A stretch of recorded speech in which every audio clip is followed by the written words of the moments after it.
राजस्थान में सियासी उठापटक का दौर जारी है। इन दिनों यहां रोज कई समीकरण बनते और कई बिगड़ते हुए नजर आ रहे हैं। पायलट खेमे को जवाब देने के लिए प्रदेश में अब एक नया मोर्चा तैयार हो रहा है। निर्दलीय और बहुजन समाज पार्टी के कांग्रेस में आए विधायक एक साथ मिलकर नई रणनीति तैयार करने की तैयारी में हैं। आगामी 23 जून को इनकी संयुक्त बैठक प्रस्तावित की गई है, जिसमें प्रदेश के सियासी हालातों को लेकर रणनीति तैयार की जाएगी। समझा जा रहा है कि यह बैठक कांग्रेस आला कमान पर दबाव बनाने के लिए गहलोत कैंप का एक नया पैंतरा है। बता दें कि 200 सदस्यों वाली राजस्थान विधानसभा में 13 निर्दलीय विधायक हैं, जबकि 6 विधायक 1.5 वर्ष पूर्व बीएसपी का साथ छोड़कर कांग्रेस में शामिल हुए थे। ऐसे में अब गहलोत कैंप इन 19 विधायकों के जरिए प्रेशर पॉलिटिक्स की कवायद कर रहा है, ताकि पायलट खेमा ज्यादा हावी न हो सके। वहीं सचिन पायलट दिल्ली में लगभग 6 दिन रहने के बाद जयपुर वापस लौट आए। माना जा रहा है कि दिल्ली प्रवास में पायलट के हाथ कुछ नहीं लगा है और गहलोत कैंप एक बार फिर उन्हें सियासी पटखनी देने में कामयाब रहा है। लेकिन शुक्रवार को कांग्रेस के प्रदेश प्रभारी अजय माकन का एक बयान सामने आया, जिसमें उन्होंने सचिन पायलट को पार्टी का एसेट और स्टार प्रचारक बताया है। साथ ही उन्होंने कहा है कि प्रियंका गांधी समेत कई नेताओं की सचिन पायलट से लगातार बात हो रही है। माकन ने राज्य में मंत्रिमंडल का विस्तार जल्द होने की बात कही है। इसके बाद गहलोत कैंप का यह नया दांव सामने आया है। बता दें कि बीएसपी से कांग्रेस में शामिल हुए विधायकों और ज्यादातर निर्दलीय विधायक गहलोत गुट के पक्षधर हैं। बीएसपी से आए विधायकों ने हाल ही में 2 बैठक कर पायलट खेमे के विरुद्ध मोर्चा खोला था, तो वहीं कई निर्दलीय विधायकों ने भी अपने बयानों या सोशल मीडिया पोस्ट के जरिए मुख्यमंत्री अशोक गहलोत में अपना भरोसा जताया है।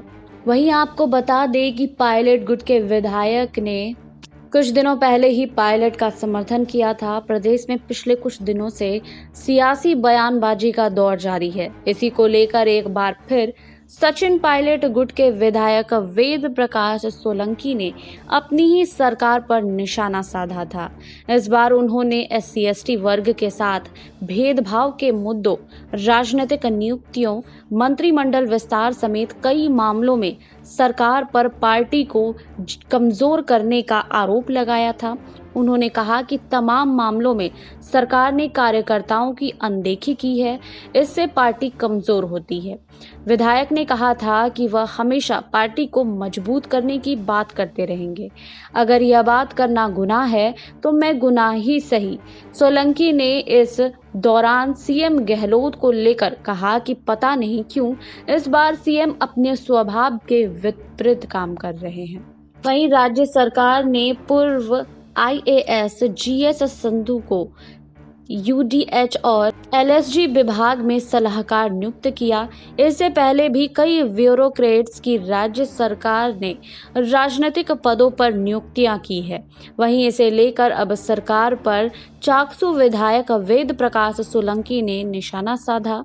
उन्होंने कहा कि राजनीतिक नियुक्तियों में अधिकारियों को तरजीह देने से कांग्रेस कार्यकर्ताओं का मनोबल टूटता है, इससे पार्टी कमजोर होती है। उन्होंने SC/ST वर्ग के बहाने ही सरकार पर निशाना साधा था। उन्होंने कहा कि सरकार में दलितों का हक मारा जा रहा है। SC/ST वर्ग की वे युवतियां जो अन्य प्रदेशों से शादी होकर राजस्थान आई हैं, उनके जाति प्रमाण पत्र नहीं बन रहे हैं, जिसके चलते चयनित होने पर भी उनकी नियुक्ति नहीं हो रही है। मैं मानता हूं कि पार्टी बड़ी होती है, लेकिन जिस SC/ST आरक्षण के चलते मुझे सीट मिली है, उनके मुद्दे की सुनवाई नहीं होने पर मीडिया के सामने आना पड़ा। वहीं विधायक ने मंत्रिमंडल विस्तार में हो रही देरी पर भी सवाल उठाए। उन्होंने कहा कि प्रदेश में मंत्रिमंडल विस्तार में हो रही देरी ठीक नहीं है। कई विभाग ऐसे हैं जहां मंत्री नहीं होने से आम जनता के कामकाज नहीं हो रहे हैं। वहीं आपको बता दें कि राजस्थान में सीएम अशोक गहलोत और सचिन पायलट के बीच चल रही सियासी संकट के बीच एक बड़ी खबर सामने आई थी। दरअसल अपनी मांगों को लेकर राजस्थान कांग्रेस से नाराज चल रहे पायलट को दिल्ली में पार्टी की रणनीतिकार प्रियंका गांधी के साथ राहुल गांधी ने मिलने का समय नहीं दिया था। सचिन पायलट शुक्रवार से दिल्ली में डेरा जमाए हुए थे और उनको उम्मीद थी कि पार्टी आला कमान के साथ प्रियंका गांधी उनसे मिलेंगी, लेकिन ऐसा नहीं हो सका। यही नहीं, राजस्थान के पूर्व पीसीसी चीफ को भी ये भी भरोसा था कि पहले उनसे जो वादा किया गया है या फिर उन्होंने जो अपनी मांग रखी है उसको गंभीरता से लिया जाएगा और समस्या का समाधान होगा, लेकिन ऐसा कुछ भी नहीं हुआ। साफ है कि 6 दिनों तक पायलट के दिल्ली में रुकने के बाद भी कोई रास्ता नहीं बन पाया। बता दें कि सचिन पायलट पिछले 1 साल से नाराज चल रहे हैं, जबकि उनके समर्थकों का कहना है कि सचिन पायलट राजस्थान कांग्रेस के अध्यक्ष थे और उनको देखते हुए जनता ने कांग्रेस के उम्मीदवारों को चुना था। जब सरकार बनी तो पायलट को मुख्यमंत्री नहीं बनाया गया और अशोक गहलोत को कमान सौंप दी।